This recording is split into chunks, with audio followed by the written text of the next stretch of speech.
All right, welcome back to Real Estate Team Builders. I'm your host, Lars Hedenborg, founder of Real Estate B School. Today, we've got Curtis Fenn, the president of REDX, and this guy's been in the industry for 16 years, serving us with technology solutions that just make the business easier. I am super stoked about the conversation today. I said, what's one thing we can talk about that will really serve y'all? And it's the conversation around like return on time versus return on an investment, and who are you asking questions to about how to build your business, and what does it look like, and what do we mean when we say playing the long game in real estate, and paid leads, versus just like doing the actual work of a real estate agent who really wants to build a sustainable business. So Curtis, what is up, my friend? Start out with just a real quick intro, and then we'll get after the conversation today. Sure. I'm Curtis, president of REDX. And like Lars said, I've been around for a very long time, helping real estate agents implement new strategies to grow their business. Everything we do is centered around client acquisition. So helping you get more business in more clients in your business. Of course, if people don't know the history of REDX, but we started with expired listings. And of course, we moved into all kinds of different seller leads and different tools to help people be more productive. So that's who we are. Awesome. So before we hit record, I wish I would have hit record earlier, because all this good stuff came out where I simply asked you the question, like, what do our listeners need to hear? And you launched into like buying listings versus working leads. And we've got clients in Real Estate B School that come in and they're like, well, yeah, we can pay a 35% referral fee to name any of the 10 providers of seller leads at this point because it's free. I'm like, it is not free. It's 35%. Right. How, in what world is that free? It's like, well, we don't pay until closing. I'm like, still, if you're following any kind of economic model, you're tracking your numbers, it's out of alignment. So go into that conversation a little bit, and it's just going to bring up a lot for us to talk about. Okay. So one thing I want to do is back up a little bit for the viewers, and they have to know how I think about business and how I run REDX, but how I think real estate agents need to think of their business in terms of marketing. Everything in marketing is about a funnel. It's top of funnel, which is people who awareness, and they're thinking about buying or selling real estate, all the way down to the bottom of the funnel when they are signing a listing, or buyer's agency contract with the real estate agent. And that whole journey that they go on should matter to a real estate agent, because where you're at in your business should determine on where on the funnel you're focusing. And that's what we were talking about is new agents that come into the business, or not even new agents, but somebody who newly has a renewed sense of building their business, right? They make the mistake of looking at successful agents and looking at where they're at and try to focus on exactly what they're doing instead of focusing on what they did when they were at the stage, early in the process. And so top producing agents can spend time and money at the top of the funnel, meaning they can pay for Facebook ads, and they can do radio, and they can do all of these things that are very top of funnel, trying to target anyone and everybody that's thinking about buying or selling real estate. That it works for them because they have time and they have money. Top producing agents, or people who've been around in the business for a very long time, they can focus on that. They can focus on following up with past clients and trying to get referrals, and going to Starbucks and spending $4 on coffee with an old client to try to drum up new business. But that's all very top of funnel. If you're not there, if you don't have a stream of income in your business coming in from past clients and referrals and your sphere of influence, then you should be focusing towards the bottom of the funnel on people who are ready to buy and sell right now. And you don't find those people through Facebook ads. You find those people by going and knocking on doors and calling expireds and working FSBOs, or people who have raised their hands saying, I'm trying to sell right now, right? A referral from your sphere of influence that says, I'm ready to buy or sell. That's try to find those. But I think most agents don't understand where they're at in their business, and they don't understand what different lead types fall in that different journey for them to go after. Yeah, that's awesome. So, and it kind of brings up the conversation a little bit, and I've heard it before, but I don't use it regularly. Return on time versus return on investment. So, talk about that a little bit, because all of this applies to wherever you are in the journey. So, if you want to, our listeners are they want to build teams, or they're in the process of building a team and it's not going well, or they're running a team and the margins are not where they should be because they're making the wrong decisions. And so a lot of people have gone down, they're like, I'm just going to pay for a bunch of stuff versus actually put in the effort. And Right.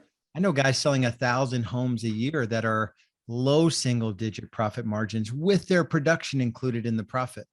Right. So it's this illusion, to your point, of like, I'm going to go talk to the guy that's doing 1,000 transactions, or I'm just going to start doing billboards and radio. And it's like, there's no money in that. I promise you, we dropped out of that game, out of all of that game. So talk about return on time and return on investment. And what do you mean? Like the activities that have to happen, whether you're a top producing agent scaling a team, or your entire team needs to be doing, dollar productive activities, but it's more effort investment. Right. I think it's a pretty simple concept. You either have time or you have money. It's sometimes, depending on where you're at in your business, it's hard to have both. And so if you're just starting to build your business, even if you're just starting to build a team, you either have more time or you have money. And again, it's about the journey that the buyer or seller is on. Where are they at in the journey for you to try to connect with them and do that? If you don't have money, then the dumb thing would be to get a billboard or to start doing Facebook ads. I love Facebook ads. They have a great long-term return on the investment, but it's a long-term return, right? You got to run ads for a very, very long time before you start to see that come in. And if you don't have the money to invest in that, then you should be investing time. And the time that you can spend are doing those money-making activities. Like, again, I don't want to, I even said in the pre-recording, I don't want this to be a REDX commercial, but I really feel strongly about where you should spend your time. Well, spend time at people who are ready to buy and sell right now. And if you don't like expireds, then don't worry about expireds. Work, for sale by owners. If you don't like for sale by owners, work pre-foreclosure leads right now, right? Nobody's upside down in their house right now. So being able to work foreclosures and not have to deal with the short sale is a pretty good lead generation source right now. And the time you invest to just call those or knock on their door or try to talk to them, that there's no money involved in that. It's just the time. Yeah. And I'll say this, even a multi-million dollar, multiple hundreds of transactions real estate team, the leads that we got through REDX. So those three buckets, we even worked one lead source, like investor leads, for rent by owners, for rent by owners. Yeah. Self-managed rental properties.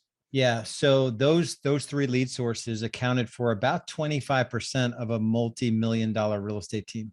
So we never really got away from the return on time activities, because we knew that if we're going to hit the economic model, which is no more than 12% of GCI can go toward paid lead sources, including your database marketing clients for life program. So there's not a lot of money there. $1 million business can only spend, $10,000 to $12,000 a month. And I just got off a conversation with, they did 45 transactions and they're at $10,000, $10,500 a month on paid lead sources.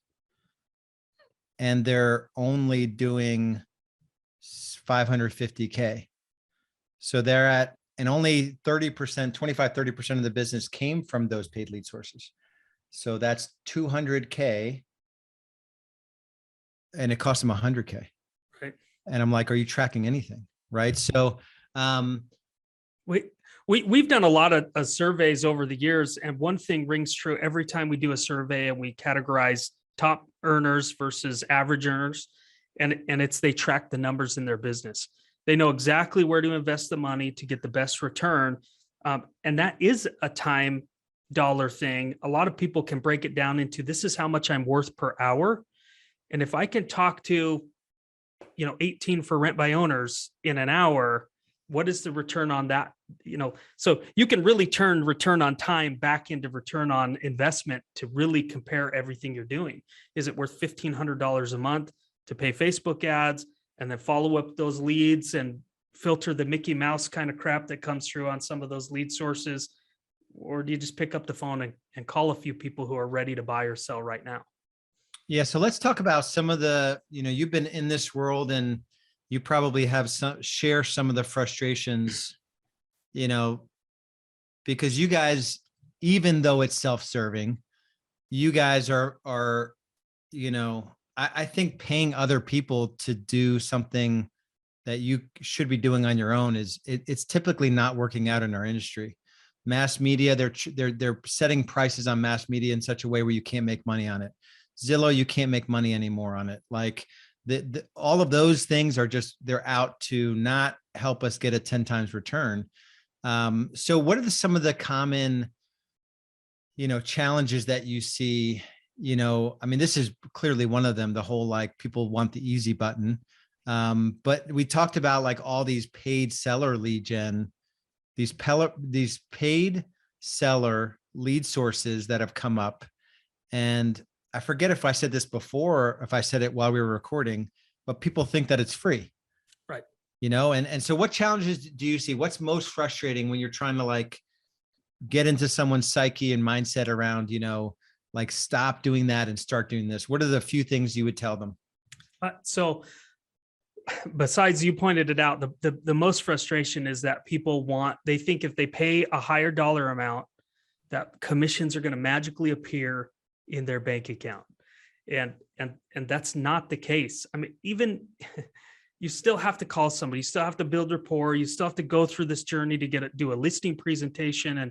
And so if you can expedite any part of that process, you're getting a better return on your time. And so that's one thing, is people want it to be easy. And I'm sorry, but you got into an industry thinking it was easy, and it's easy to be mediocre. If you want to build a real business, you got to work. And so that's number one. Number two is, I think that people are, and I alluded to this in the beginning, I think what's hard is people go, yeah, but I just talked to Lars and his number one source of business is his sphere of influence. So I'm just going to go work my sphere of influence. And here's what a lot of people won't tell you. But if you haven't been doing good in your business, you don't have a sphere of influence. I mean, you have your Facebook friends, you might know the 200 people that they say you might have a relationship with, your dentist and your doctor and the guy that sees you at the grocery store every once in a while. That's a really hard thing to turn into a business relationship. And you should work those people. If you know 6 people, you should talk to them, and you should, find out if they know anybody buying or selling. But that's not how you build a business. The way you build a business is by working and getting past clients that build a sphere of influence that can pay you passive, easy leads and listings in the future, right? So I think that's the hard part, is convincing them that, because if I ask you right now, Lars, most of your business probably comes from repeat referral business, right? Yep. About 40%. 40%. 10 years ago, what were you doing to get those clients that would give you repeat and referral business? That's the question they should be asking. Yeah. And I happen to know yours because we met, I think we went to the Kentucky Derby, however many years ago, at a conference is where we met.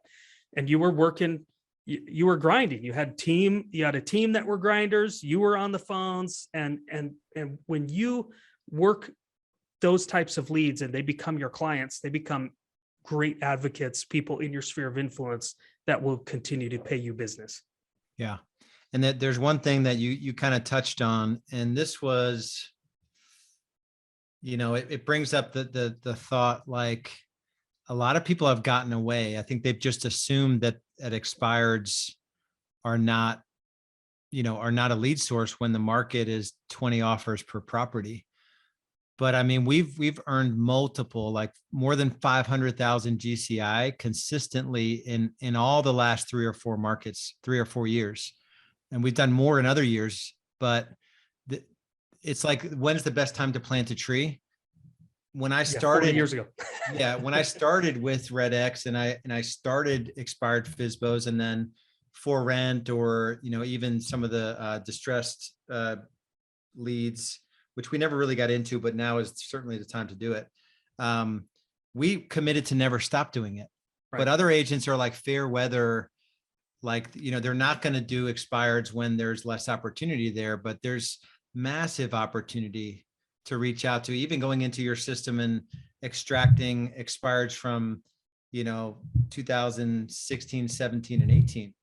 Nobody's calling those in your market, or knocking those doors, or direct mailing those. So we're still seeing a lot of people get a lot of success from pulling expireds from 2008 and 9 and saying, hey, you tried to sell your home, you never did. And they have no idea how much equity they have now, a decade later. So we're seeing a lot of success there. I think what you're saying that resonates with every top producer that I am talking to is consistency is key. Yeah, there's a few talking points in what you said. One is there's still a ton of expired listings, right? And there's a lot fewer people that are calling them because of the false idea that there isn't any expireds, right? So that's an easier lead source. Farming and geo leads and calling around just listed, just solds right now is really hot because as soon as you tell somebody, how much money their neighbor sold their home for, and I guess that depends on what market you're in, whether you can do that or not. But then all of a sudden the neighbors are like, my gosh, I had no idea, why don't you come talk to me? So we're seeing a lot of success in a whole bunch of areas where people, again, they're going, well, I have 20 offers and I'm going to focus on that. We even saw a survey recently where there's way more agents working buyer leads right now. I'm like, the consistency of working seller leads over time is going to build your business. And I see that across every big team and every top producer we talk to. Yeah, that's awesome. So you touched on it a little bit. Just this concept of, and this is just a personal question. I mean, you guys have been, I always have massive respect for companies or individuals that are willing to commit to one thing over the long term. Personally, let's just have a conversation. So why do you think we don't do that? Why wouldn't we stick with expireds and just 3 to 4 hours a day as lead gen and lead follow-up, right? Why would we ever get out of that and try to hit the easy button on these different paid lead sources? What are you seeing, going on? This just could be two guys talking about where we struggle with consistency. I think shiny penny syndrome is a real thing. I mean, we do want to take the path of least resistance. Everybody wants to take a pill and get skinny and not have to do the work to get there. Even those of us that are on a podcast talking about how disciplined you have to be, if somebody gave me a pill, it would be hard not to take it. Right. And so I think that's what it is doing hard work is hard. And as soon as there is a possibility that the grass is greener over there, we tend to take it. And I think that makes it hard. There's so much promise of what could be. Everybody sells possibility, but nobody talks about probability. Mm. Yeah, that's really good. And I think I see the same thing. I use the physical body analogy all the time. It's like, we're the fattest country in the world, and for sure we spend the most on the strategies and tactics. Oh yeah. Like everybody has a gazelle workout machine in their house that they don't use. I have powders and supplements and MLM systems I've opted into that, like, clearly by giving this person my credit card, I'm magically going to have like six-pack abs. And there couldn't be a better analogy than that. Like, if you want to keep your physical body in order, you need to consistently do the things that are required for that. It includes discipline around your diet, and then moving your body, cardio, and then some strength training. Like, there's no rocket science. You don't need to consult with anybody. Right. But when it comes down to it, I don't know if it's information overload, or Netflix is so darn attractive, or like it's so hard to be in real estate that clients are hard. The market's crazy. Like, it's multiple offers. Like, when you bring that analogy to real estate, what are you seeing these top agents and team leaders? Like, where were they really struggling? Yeah, I think you said it in the beginning where you said, why don't we just lead generate for 4 hours a day? And I think because that's nearly impossible to maintain. It's just not sustainable. And I think people go into it intensely. And I think consistency is better than intensity, right? So you don't have to do 4 hours a day. Just try to make 10 contacts, right? Maybe that would take 30 minutes if you have a decent lead source, right? And maybe 15 minutes a day is better than what most people are doing, which is doing things to make them feel like they're being productive when they're really not being productive. Here at REDX, we call it totes progress, because I've done this 1,000 times.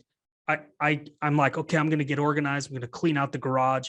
I go to Home Depot and I buy plastic totes, and then I set them down. And then 6 months later, there's 5 empty totes in the garage. But the act of doing something made me feel like I'm progressing toward my goal. But really, you just bought empty bins, empty totes, and you didn't make any real progress towards what you're trying to accomplish. And I see a lot of activities in real estate that way, and a lot of tech companies tricking you into thinking, if you buy this, we're getting you towards your goal. Sign up for this, we'll get you towards the goal. Start paying us to do ads, and you're going to get you to the goal. And it's all just empty bins. It's all just totes. And I think, I don't know if the business, there are so many folks that think they're going to have the solution just to make the business just an easy button, where you literally but they're going to marginalize you in the process if they ever figure it out. And when you think of the core activity of sales, forever, it's going to be meaningful conversations. Like, how many meaningful conversations do you have every day? How skilled are you in those conversations?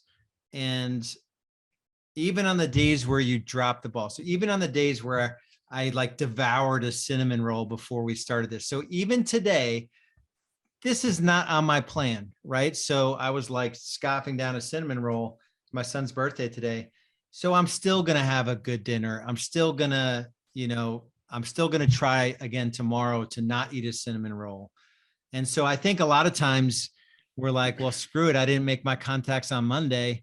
It's Thanksgiving on Thursday. As we're recording this, we're right before Thanksgiving. The holidays are coming up. I'm not going to start my expired system I'll just start on January. Yeah. So, I mean, that's a real thing. It's real psychology. I've done it over and over in different areas of my life. So what encouragement would you give to somebody that is of that mindset where they get off track one day? And I mean, you guys do everything at the highest level in terms of helping and prospecting boot camp and all of that. So what have you seen? What tools, how do you help people get through that? So personally, I'll just give you some personal things. For me is there's a few books. One is called The Willpower Instinct, which is a phenomenal book that actually goes through the science of why our brains do what you just explained. Why we borrow from future things like, oh, I'll start in January. Why we put off, why we procrastinate. And so just if you want a good audiobook or a good book to read that helps with some of that and understanding, because once you have understanding of why your brain is doing it, then it's easier to start fighting against and do that. The other thing is I think there are two thoughts. One is another great book is called Punch Fear in the Face and Start.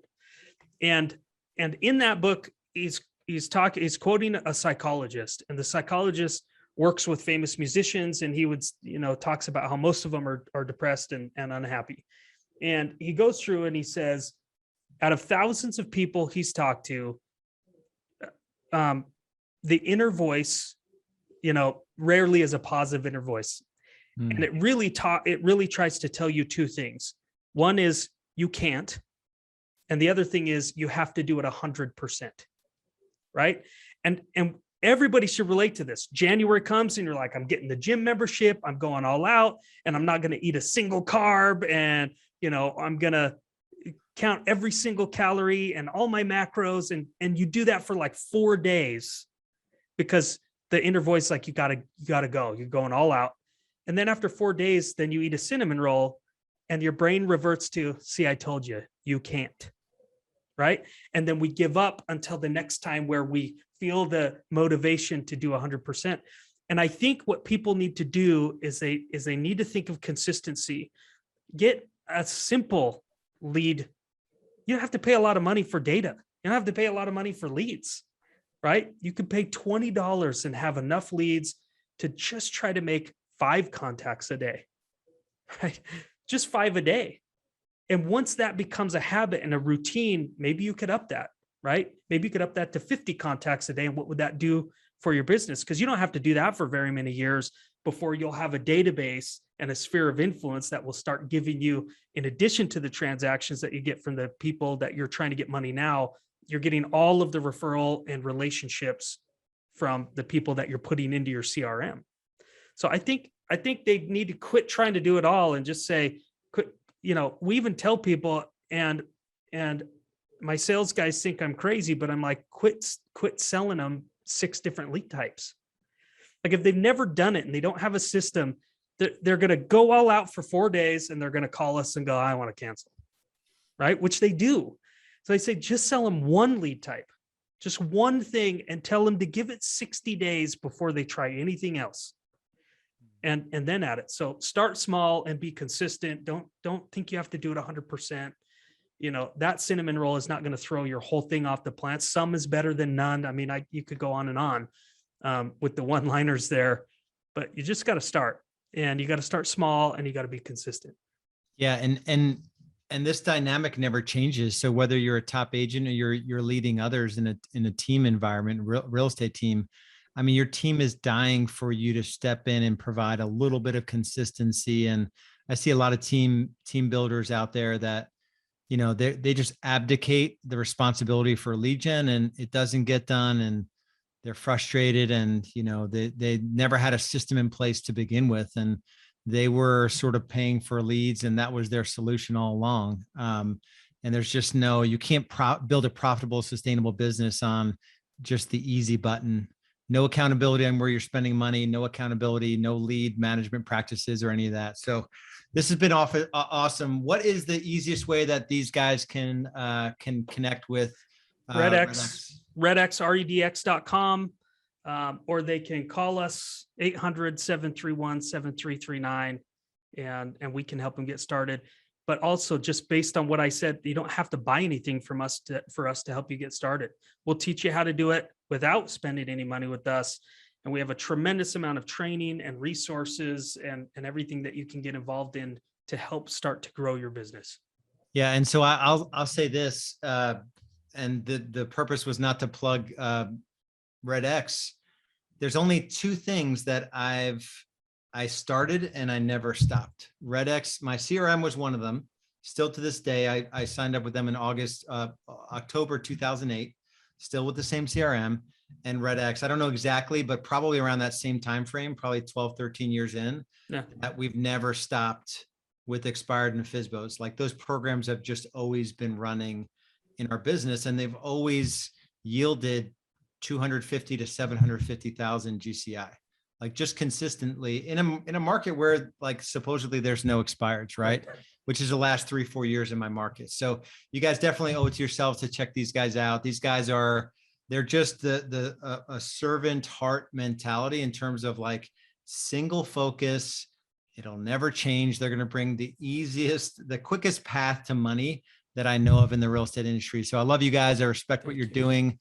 And if you guys have any questions, go to redx.com about there. If you're just on your journey of real estate and you're wondering how to navigate these different stages, I've said it before, you can go to realestatebusinessgrowth.com. Nothing to sell you. It's just the Real Estate Business Growth Navigator. It'll help you understand the 6 stages of growth that you go from agent to owner, the questions you should ask yourself, the tools and systems to implement, how many hours you should be working, how much money you'll be making, and all of that. So check that out, my friend. Appreciate you. We need to follow up soon and do a follow up to this here real soon. Thanks, brother. Okay. Thanks so much.